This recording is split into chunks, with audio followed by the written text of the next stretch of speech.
итгэл, сэтгэл, зүтгэл байхад болохгүй зүйл гэж байхгүй билээ.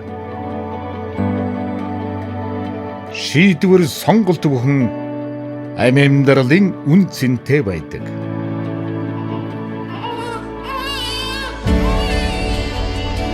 Эрүүл энхийн жаргалан бэлгэлэх чухал шийдвэр.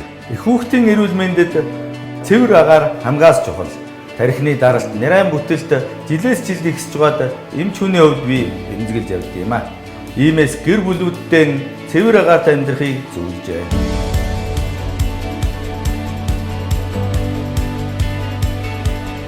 Байгаль дунд орших шинэ яармаг цогцлбор хороолоо агаарт амьдрая.